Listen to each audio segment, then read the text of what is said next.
안녕하세요. 이럴 땐 이런 책의 임프로입니다. 오늘은 두 명의 특별 게스트를 모시고 패스트에 대한 토론을 한번 해볼까 합니다. 저희들이 오늘 살펴볼 책은 패스트라는 알베르 까미의 책이죠. 이야기의 흐름은 초반부, 중반부, 동반부를 이제 구분할 수가 있을 것 같은데, 초반부는 인구가 한 20만 정도 되는 작은 소도시 오량시에서 이 패스트가 창궐하는 장면에서 이제 시작을 하죠. 쥐들이 이제 자꾸 죽어 나가죠. 그 다음에 사람까지 이제 죽어 나가고 점점 사망자가 늘어나면서 도시가 이제 붕괴가 되게 됩니다. 이 상황에서 여러 인물들이 나타나게 되는데, 여러 인물들 중에서 뭐 특별하게 어떤 영웅적 이런 난세의 어떤 문제를 해결하기 위한 영웅들은 없고요. 그냥 평범한 사람들이 이런 문제를 어떻게 대처하는지를 보여주고 있습니다. 물론 이 상황에서 여러 가지 무력이 많이 개입이 되고요. 뭐 격리를 당한다든가 어떤 공권력이 과도하게 인간의 자유를 침해하는 부분도 나타나게 되고요. 그래서 수시로 뭐 사이렌이 울리는 장면, 화장터가 나타나기도 하고, 뭐 총성이 울리는 이런 것들, 어떤 인간이 어떤 그런 기본적인 요건이 조성이 되지 못하는 이런 어떤 형태의 모습들도 많이 보이고요. 물론 이제 식량이라든가 뭐 에너지, 뭐 전기나 휘발 이런 것들도 부족을 해서 이제 배급을 한다든가 어떤 규제를 하는 장면들도 많이 나타나게 됩니다.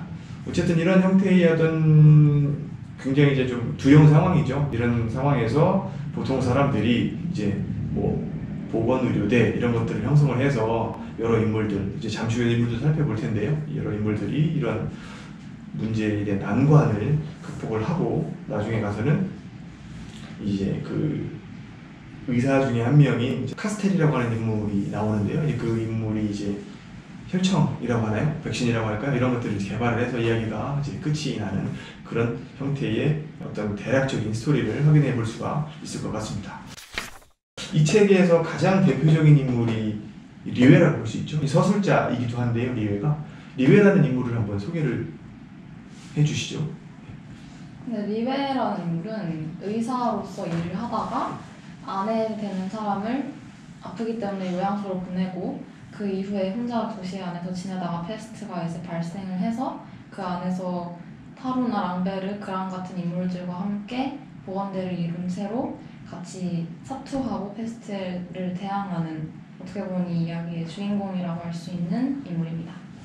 의사죠. 네. 이 리베라는 인물이 상당히 좀 흥미로운 인물인데요. 굉장히 친중한 성격의 소유자입니다. 그죠?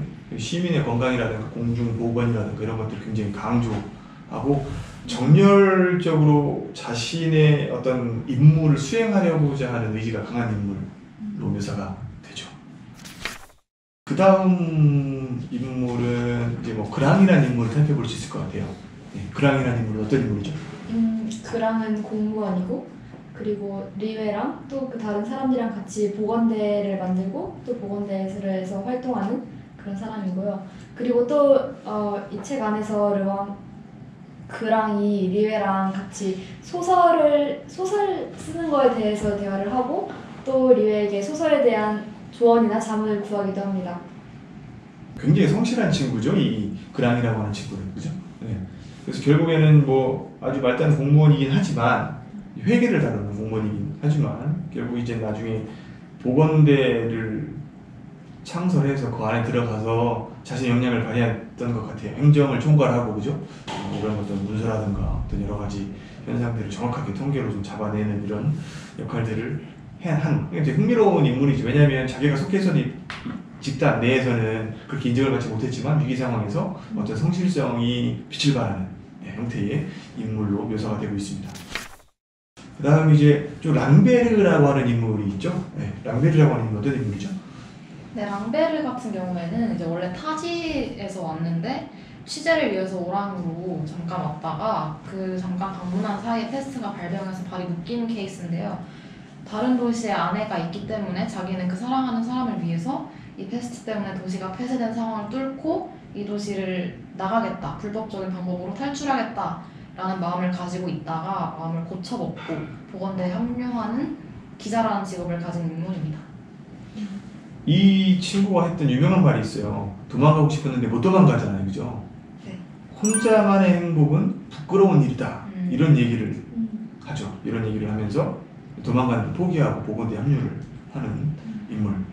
왜냐면 자기 주변에 사람들이 어떻게 패스트에 대해 치료를 하고 어떻게 얼마나 그들이 힘들어하면서 생활을 보내고 있는지 아는데 자신 혼자 뭔가 빠져나가기가 그 주변 친구들한테도 미안하다는 생각이 아마 들었을 거라고 생각이 들어요.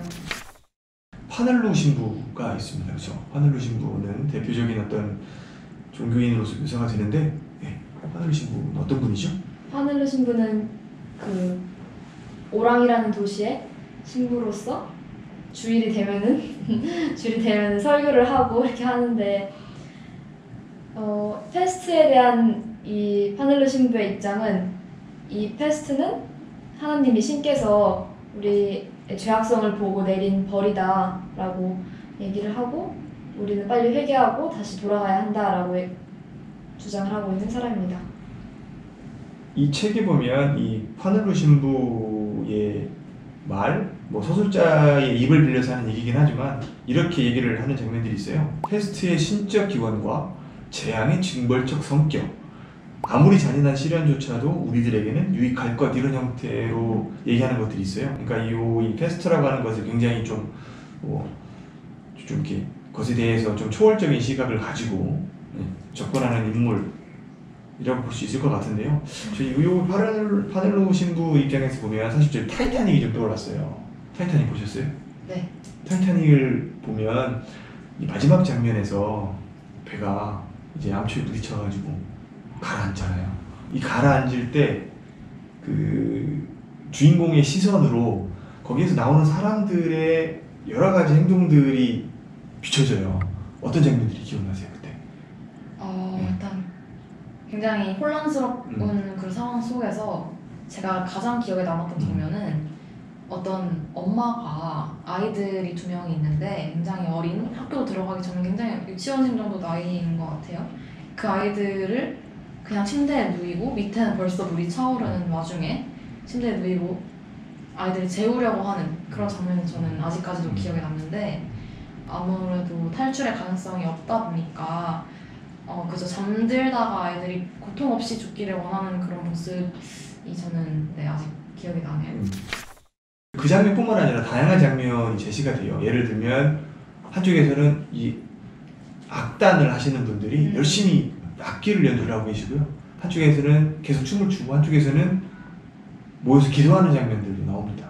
그러니까 이런 장면들이 이제 감독이 의도한 게 제가 생각할 때는 결국에는 인간이 극복하지 못하는 거대한 시련 앞에서 우리가 할 수 있는 게 뭘까?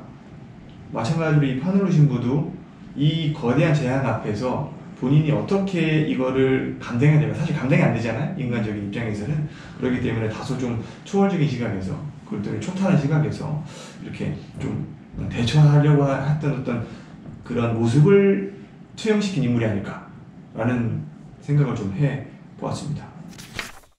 안 다룬 인물이 이제 코타르라는 인물인데요. 코타르는 어떤 인물이죠? 코타르 같은 경우에는 캐릭터 파악이 조금 쉽지 않았던 인물이라고 저는 생각을 하는데 일단 가장 큰 특징이 패스트 사태를 혼자 즐거워하죠. 패스트 상황이 자기는 좋고 패스트가 끝나는 걸 원하지 않는다고 분명히 얘기를 하고 있고 어떤 범죄인지는 나와 있지 않지만 자기가 중범죄에 해당할 수도 있는 그런 범죄를 저지른 사람으로서 형사들과 경찰을 향해서 극도로 무서워하는 모습을 보이고 있고요.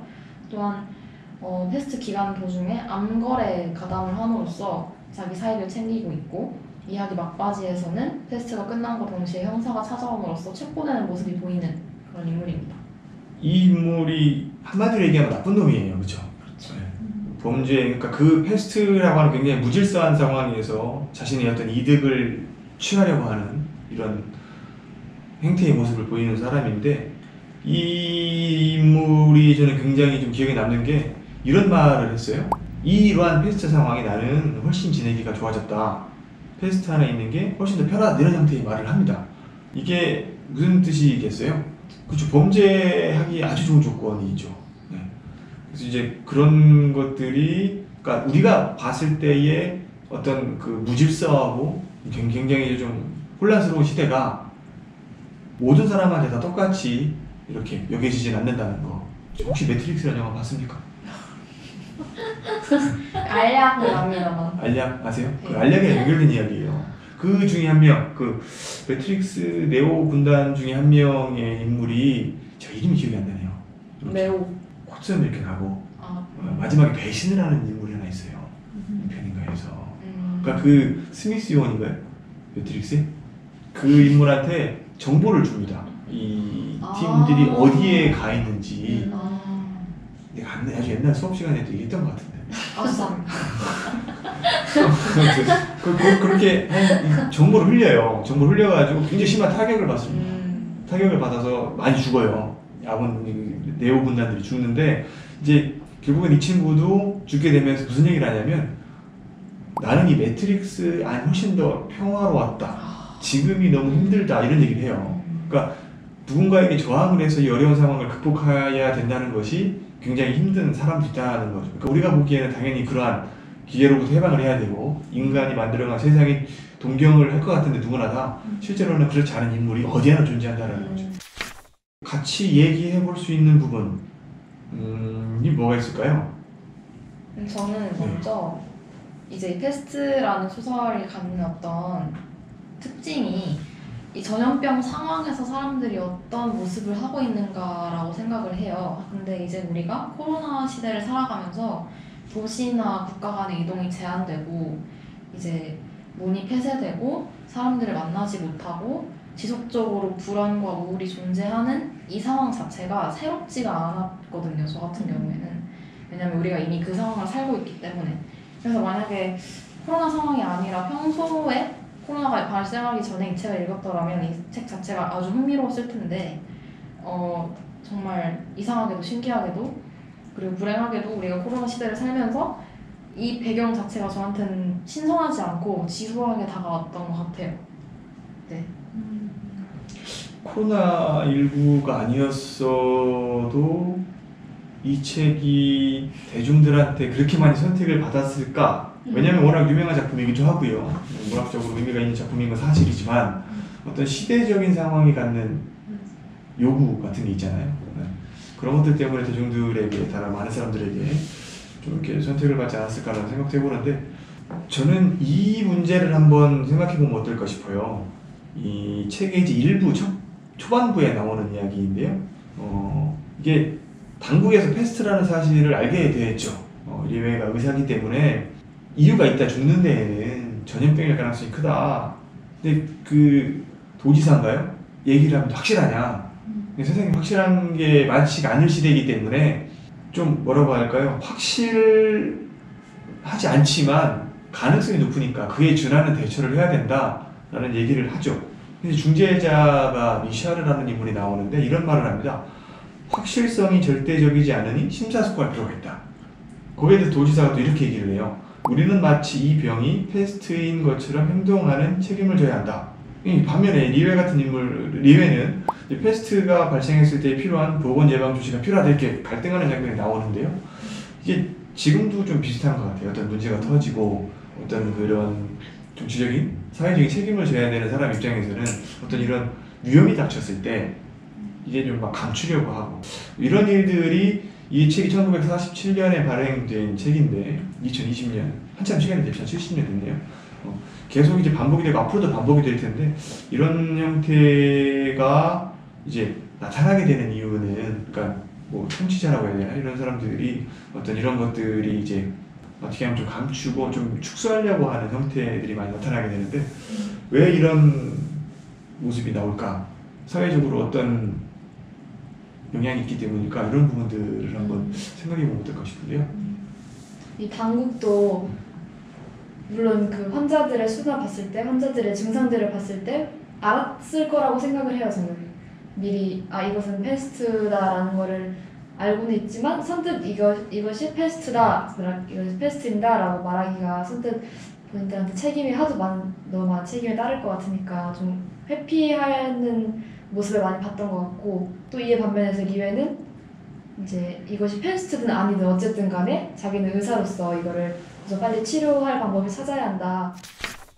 저는 이렇게 그 종교적인 부분에 대해서 언급한 데를 좀 같이 얘기를 해보고 싶은데 책 자체에서 작가의 의도인지 모르겠지만 전반적으로 종교에 대해 일장인 것 같아요.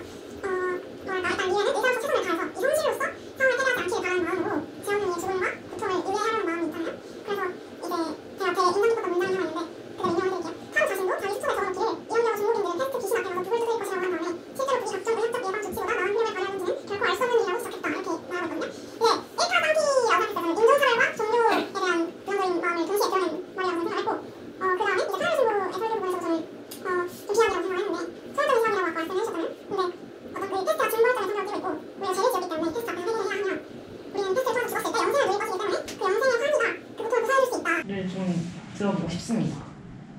얘기라는 게 그래서 짧게 좀 얘기해 주세요. 이 책에서 보여주고 있는 종교에 대한 관점에 대해서 여러분들 어떻게 생각하시나 저는 궁금합니다. 우선 이 책에서 그 서술자가 리웨라고 나왔는데 또 리웨는 타루였나 랑베르였나 누가 리웨한테 신을 믿냐고 물어봤을 때 리웨는 안 믿는다고 얘기를 했죠. 그래서 리웨 입장으로서의 그 파넬로의 신부가 얘기한 게 그게 리웨의 입장으로 받아들여진 거니까 아무래도 조금 정말 파넬로 신부가 말한 그대로가 담겨있지는 않을 거라고 생각이 들어요. 왜냐면 리웨 자신 생각이 아마 좀 더 가미되지 않았을까 하면서 사실 세상에는 종교인만 있는 게 아니잖아요, 그죠? 네.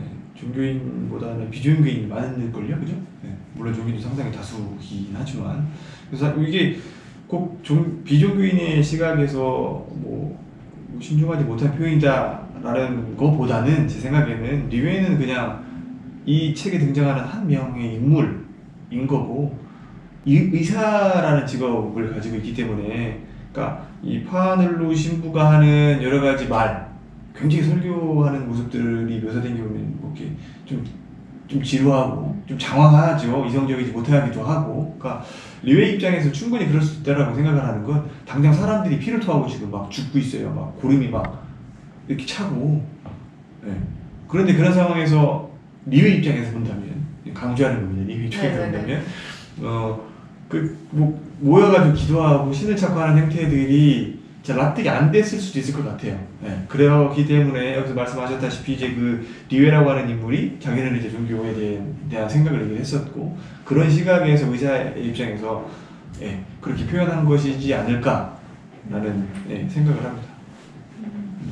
그리고 또 종교에 관해서 또 하나 어린 아이가 죽어가는 그 모습이 굉장히 고통스럽게 표현이 되고 있는데 48시간 만에 이제 그 병에 발병을 하면서 아이가 아프고 열이 나고 몸을 이렇게 막 가누지 못하고 정말 힘이 축 처진 채로 이렇게 죽었다고 얘기를 하는데 그 부분을 이제 그 아이가 죽어가는 걸 보면서 파넬로 신부가 이 아이에게는 죄가 없다고 얘기를 했죠. 그래서 근데 그 전까지 파넬로 신부의 입장은 우리의 죄 때문에 이 패스트가 퍼진 거다라고 얘기를 했는데 갑자기 또 그렇게 선뜻 예상치 못했던 죽음이 나타남으로써 이렇게 입장이 한번 달라지는 거를 되게 신선했어요.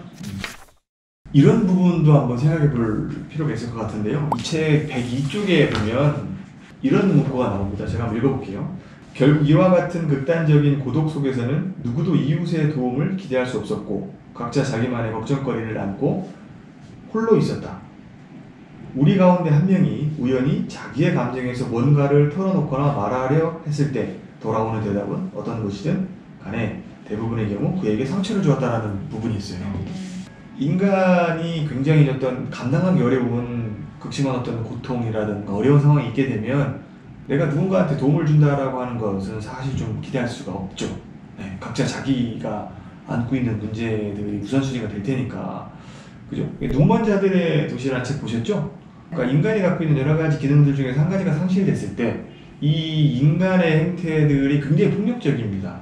폭력적이라는 얘기는 내가 남한테 무언가 배려한다든가 뭔가를 베푼다든가 이런 행위를 할 만큼의 마음이 여유가 없다는 거죠. 네. 그러니까 이 책에서도 마찬가지로 이런 페스트와 같은 극단적인 상황에서는 사람이 이성적인 행동을 하기 상당히 어렵습니다. 여기서 말하는 이성적인 행동은 이제 좀 사회적인 어떠한 행동을 다른 사람에게 좀 배려도 하고 좀 예의를 좀 갖추고 이런 것들이 상당히 좀 어렵게 되지 않냐라는 것에서 이런 시사점을 가져올 수 있지 않을까 싶어요. 인간이 좀 더 인간다운 형태의 삶을 살기 위해서는 좀 어느 정도의 어떤 경제적인 그리고 사회적인 어떤 환경이 조성되어야 될 필요가 있지 않을까. 어떻게 보십니까? 공감해요. 동의해요. 끝이에요. 당장 자기가 내일 뭐를 먹을지 어디서 날지 무엇을 입을지도 모르는데 배려를 생각한다는 거는 이기적일 수 있겠지만 근데 저 같은데 그렇게 나을 것 같아요. 만약에 내가 당장 내일 음식을 사 먹을 돈이 없고 당장 내가 내일 잠을 잘 수 있는 곳이 없는데 내가 언제 가서 사람들한테 좋은 말 해주고 언제 가서 사람들이랑 시간을 보내고 그것보다 무슨 자신 앞가림을 좀 더 생각을 하게 되지 않을까 저는 개인적으로 생각이 들어요. 네, 이제 저는 이런 것 같아요. 뭔가 선진국보다 개발도상국이나 아프리카의 여러 국가들의 어떤 범죄율, 성폭행률 이런 게 아마 제가 알기로는 더 높거든요. 그런 부분들이나 이제 사람들이 하는 얘기 중에 어렸을 때 사랑받지 못한 채로 자란 사람들은 모습이 거칠다 이런 얘기들을 하잖아요.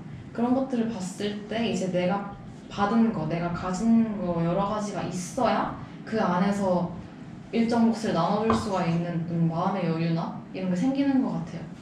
같은 의미로 이제 패스트에서는 사람들이 질병으로 힘들어져 있는 상황이니까 나눠줄 몫은커녕 자기 것도 없는 상황이니까 다들 각박해진다 뭐 이런 게 아닐까요? 또 그리고 그 안에서 이제 상대적으로 행복을 비교하면서 아 내가 이 사람보다는 조금 더 낫지, 내가 이 사람보다는 그래도 내 가족이 그래도 안전하니 내가 아마 좀 더 행복한 사람일 거야 라고 이렇게 자신의 행복 순위를 매긴다라고 해야 되나? 주변 사람들과 비교를 하면서 하는데 근데 저희 그냥 일상생활에서도 그런 부분이 많이 있는 것 같아요. 많이 안 하고 싶어 하지만 어쩔 수 없이 그래 내가 이 사람보다는 조금 낫지 약간 이렇게 생각하는 부분들. 실제로 동서고금을 막론하고 수많은 통치자들이 이 먹고 사는 문제를 굉장히 강조를 많이 해요. 네. 뭐 최근에도 마찬가지죠. 경제를 중요시하게 생각하잖아요. 그런 부분들에 있어서 어떤 인간의 본질적인 어떤 인간이라고 하는 어떤 표현을 하기 위해서는 이런 기본적인 어떤 생활의 욕구, 생리적인 욕구들의 중요성을 좀 이렇게 강조할 필요가 있을 것 같고 이런 것들이 좀 갖추어져야 인간의 어떤 기본적인 삶의 어떤 그런 사회적인 어떤 상황이 좀 보장이 되지 않을까라는 생각을 좀 해보게 되는 부분이기도 합니다. 네, 저는 오늘부터 이루어지고 있는 전공의 파업 부분에 대해서 좀 같이 얘기를 해보고 싶은데 제가 간호학과를 다니다 보니까 주변에 이제 알고 지내는 의대 선배님들이 많이 계신데 예과 2년 본과 4년으로 의대가 이제 진행이 돼요. 근데 본과 선배들은 이제 수업을 거부하는 상황이거든요, 지금. 그래서 이제 수업을 받지 않고 있고 뭐 이래저래 굉장히 다들 크게 받아들이고 계신데 파업 부분을 잠깐 소개를 드리자면 2022학년도부터 10년 동안 의대 정원을 총 4,000명을 늘릴 계획이라고 정부가 발표를 한 거예요. 이 가운데 3,000명은 지역의사 특별전형을 뽑아서 전액장학금을 지급하고 10년 동안 지역에서 일을 하게 한다고 하는데 사실상 5년 동안 수련 기간을 거치다 보니까 일하는 시간은 지방에서 5년밖에 안 되거든요.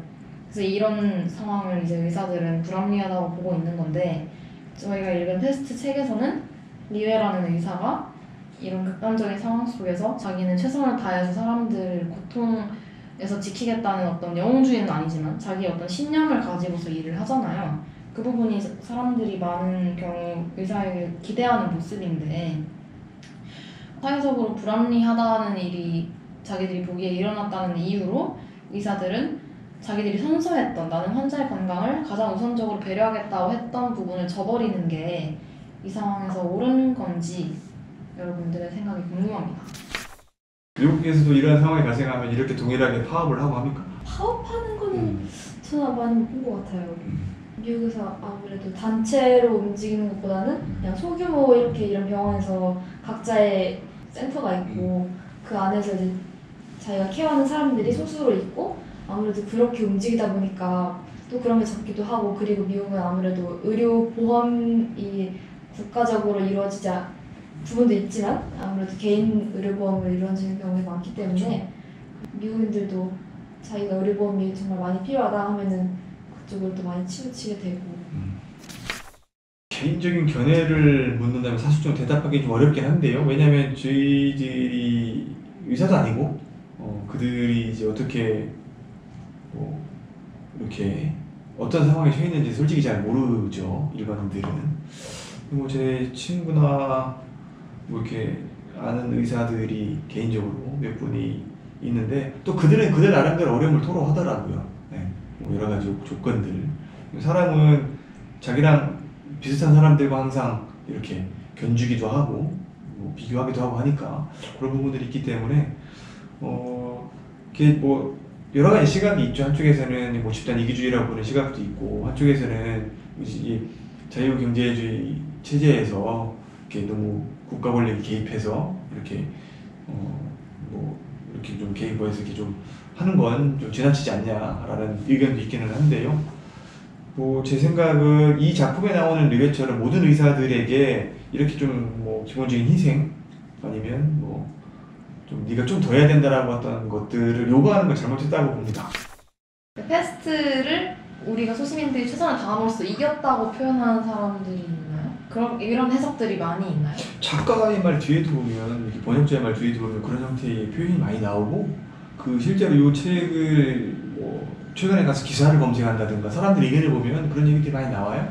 소시민의 뭐 승리 내지는 승리라는 표현은 좀 그렇고 우리가 할 수 있는 것이 이제 그런 행동들, 그러니까 우리가 할 수 있는 맡은 마직분. 사실 이 책에도 나오죠 그런 얘기들이. 어떤 부분이 나오냐면 리베가 이런 말을 해요. 모든 일은 영웅주의와 관계가 없다. 이것은 단지 성실성의 문제다. 그러니까 람베르가 이렇게 묻습니다. 성실성이 뭐냐? 이렇게 리베가 그것은 직분을 완수하는 것이다. 이렇게 요 부분을 많이 이제 인용을 해서 이 책은 영웅주의가 배격됐고 소시민의 헌신에 의해서 이런 어떤 그런 여건이나 문제점들이 개선된다라고 하는 작가의 문제의식이 나타나는 것이다. 이렇게 이제 표현을 많이 한다는 거죠. 네. 그것에 대해서 좀 더 전 다른 시각으로 한번 보려고 했던 거고요. 네. 어떻게 보면 극단적으로 보면 이제 인류사에서 보면 여러 가지 획기적인 변화 아니면 문제에 대한 극복들이 대체로라기보다는 간혹 우연적인 것에 의해서 많이 극복되는 경우도 많죠. 천연두 같은 경우는 그렇지 않습니까? 네. 젖술자든 그 젖소에 젖술자든 여인들이 패스트에 안 걸리는 거를 제나가 보고 거기에서 이제 힌트를 얻어서 그 백신을 만들잖아요. 여튼 그런 것들이 이제 우연에 의해서 인간의 어떤 여건들이 극복되는 경우가 많은데 그 이제 인간의 어떤 그런 성실성에 대한 문제가 사건을 이런 문제를 해결한다기보다는 그냥 할 수 있는 최선을 다하는 한 형태의 표현이지 않을까. 물론 맥락적으로 보면 이제 뭐 큰 차이는 없겠지만 그런 생각도 좀 해봤습니다. 그래서 이제 인간이 갖고 있는 한계, 아니면 여러 가지 상황들에 대한 뭐 인정. 이게 뭐 눈먼자들의 도시도 언급을 했지만 그런 책들을 보면 굉장히 인간이 나약한 존재예요. 예. 마치 인간이 쌓아놓은 성들이 영원할 것 같지만 아주 작은 인간의 결함 하나만 가지고도 완전 마비가 돼요. 이번 저희 코로나19 때도 경험했잖아요. 예. 이런 바이러스 문제 하나가 터짐으로 해서 예. 당장 여기 지금 네, 예. 발이 묶여있죠. 미국을 가서 공부를 못하고 있잖아요. 예. 네. 미국에서 지금 대학을 다녀야 되는 상황임에도 불구하고 그런 것들을 한번 생각해보자는 취지로 말씀을 드린 겁니다. 대학생들이 소화하기 이 책이 어렵습니까? 사실 소화하기 어렵다기보다는 저의 역량 부족인 거겠죠. 이제 보통 안 하던 생각들을 보통 그냥 책을 읽을 때 같으면 그냥 보통 줄거리 위주로 읽을 텐데 특히 패스트 같은 경우는 인물 하나하나의 생각과 그들의 가치관에 대해 좀 더 중점을 둬야 되는 책이다 보니까 조금 더 머리를 좀 더 써야 되는 책이 아닐까 싶어요. 맞아. 그냥 뭐 소설책, 그냥 줄거리 맞아. 책은 그냥 아무 재미로 재미로 이렇게 읽고 끝내겠는데 이거는 아무래도 사회적인 문제들을 다루고 있는 부분이다 보니까 그래서 더 좀 흥미로웠던 것 같긴 해요. 좀 더 생각을 유발하는 이거를 대한다는 모르겠지만 대학생들에게 좀 필요한 부분이지 않을까 싶어요. 사실은 그런 부분들이 뭐 당장 취업이라든가 아니면 뭐 학점이라든가 이런 것들 때문에 이제 좀 교양을 쌓지 못하는 부분이 있죠. 교양이라고 하는 것이 굉장히 중요하잖아요. 사회적인 어떤 상황에 대한 이해, 인간에 대한 이해. 결국에는 나를 위시로 한 우리 주변에 대한 이해가 필요한데 그런 부분들이 이런 책을 통해서 상당히 좀 이렇게 키워질 수 있는 부분이 아닌가 싶거든요. 네. 아마 그걸 다소 어렵다라고 느낀 건 익숙하지 않은 문제인 것 같아요. 이런 것들을 자주 이제 보다가 보면 서로 연결되는 부분이 상당히 많아요. 책들마다. 네. 뭐 서로 이제 그 시대와 나라가 다르기 때문에 야, 난 이런 내용을 이 안에다 넣을 거야 이렇게 하진 않았을 거란 말이죠, 작가들이. 그런데 그들이 이제 보는 어떤 인간에 대한 혹은 사회에 대한 이런 통찰들이 이제 맥락적으로 보면 결국에는 비슷한 그런 형태로 이제 갈 수 있다는 거죠. 그런 것들이 이제 계속 보다가 보면 우리도 그런 통찰력을 갖게 될 테고, 어떤 사회적인 문제라든가 아니면 어떤 집단에 대한 이해, 개인에 대한 이해를 요구할 때 그런 통찰이 굉장히 이제 그런 것들을 이해하는 데 있어서 의미가 있는 지식으로 작용할 수가 있겠죠. 그러면 이제 마지막으로 한번 살펴보죠. 이 제목이 패스트잖아요. 네. 마지막으로 이제 제목이 패스트인데 이 패스트가 갖는 의미를 한번 정리를 하고 맞춰보면 어떨까 싶은 생각이 있어요. 이게 많은 사람들이 해석을 이제 패스트가 거대한 어떤 인간의 벽이 되잖아요, 그죠? 이런 것들이 단순한 어떤 질병의 문제라고 보는 시각도 있고요, 아니면 어떤 사회 병리적인 어떤 문제, 아니면 그런 형태의 역사적인 의미라고 보는 시각도 있고, 전쟁과 테러와 어떤 범죄 이런 것들로 보는 시각도 있어요. 그리고 아니면 우리 내부의 어떤 악마적인 요소로 계속 끊임없이 반복되는 형태로 나타나는 것으로 보는 시각도 있죠. 이 리웨라고 하는 인물이 이제 패스트가 언제든지 다시 돌아올 수 있다라는 이야기를 하잖아요. 그래서 이제 방금 살펴봤던 뭐 질병이 됐든 사회 병리적, 아니면 사회적, 역사적 의미가 됐든 전쟁이나 테러와 범죄와 같은 의미가 됐든 우리 내부의 악마적인 요소가 됐든 이런 다양한 형태의 해석들이 늘 반복되게 찾아올 수 있을 거라 생각을 하거든요. 그러면 이제 각자 가지고 있는 이 패스트의 어떤 의미를 어떻게 이해하고 있는지 한번 얘기를 해보죠. 뭔가 병적인 요소를 나타내는 건 맞는 것 같아요. 개인에게 물리적으로 찾아오는 병, 질병이나 뭔가 사회적인 질병일 수도 있는 것 같은데 결국 어떤 약점이 되는 걸 일컫는 것 같아요. 그 약점이 악으로 변질이 될 수도 있는 거고요. 그래서 꼭 이게 개인적인 물리적인 질병이 아니더라도 우리 사회에 언제든지 약한 부분이 드러나서 우리를 갉아먹을 수 있다고 우리가 말을 하고 싶어하는 걸로 저는 이해를 했습니다. 저도 책의 마지막 부분에 패스트는 우리 모두의 패스트이며 또 그 환자들만의 패스트가 아니고 또 이런 패스트는 우리의 인생이다라고 마지막에 마무리를 했는데 모르겠어요. 패스트가 뭔지 모르겠어요. 찝찝하죠. 이게 단순하게 전염병이라고만 보기에는 이게 뭔가 이 한축돼 있는 뭔가 있는 것 같단 말이죠. 단순히 병적으로만 보고 이 책을 냈다면은 좀 더 이제 어떻게 치료제가 나왔는지, 어떻게 해서 이 병이 어디서 누가 시작됐으며 어떤 과정이 그 보건대의 활동이 좀 더 구체적으로 나타났으면 좋겠다는 생각이 있었어요. 하지만 책에서는 나오지 않았기 때문에 좀 더 상상력을 유발할 수 있게 만들어주고 이것이 딱 그 질병 패스트만이 아닐 거라는 내포적인 그런 생각을 내포하고 있는 것 같은데 선뜻 뭐라 딱 말하기가 그냥 그때그때 살아가면서 순간순간 찾아올 때 내가 어떻게 대처해야 되는가에 대해 생각을 했던 것 같아요, 저는.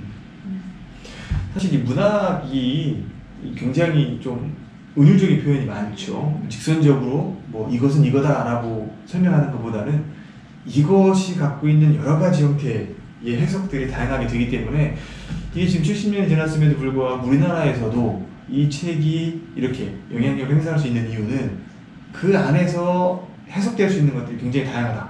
그러니까 우리가 처하고 있는 상황을 이 책을 빗대서 해석할 수도 있고 우리와 문화와 언어가 다른 또 다른 나라에서도 이제 그렇게 해석해서 볼 수 있는 어떤 문학이 갖는 묘미, 그만큼 난해한 부분이 있겠죠.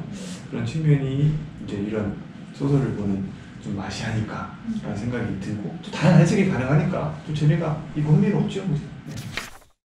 저는 우선 패스트 책을 읽으면서 굉장히 공감되는 부분이 많았고 이제 현재 지금 코로나의 상황과 빗대어 봤을 때 이렇게도 생각을 할 수 있었구나, 이렇게 감정을 느꼈는데 지금 2020년에 나도 이런 감정을 똑같이 느끼고 있구나라는 공감을 많이 받았던 것 같고, 그리고 이렇게 토론을 이렇게 대화를 주고받으면서 아무래도 생각에 대한 도전이 좀 더 많이 되는 것 같아요.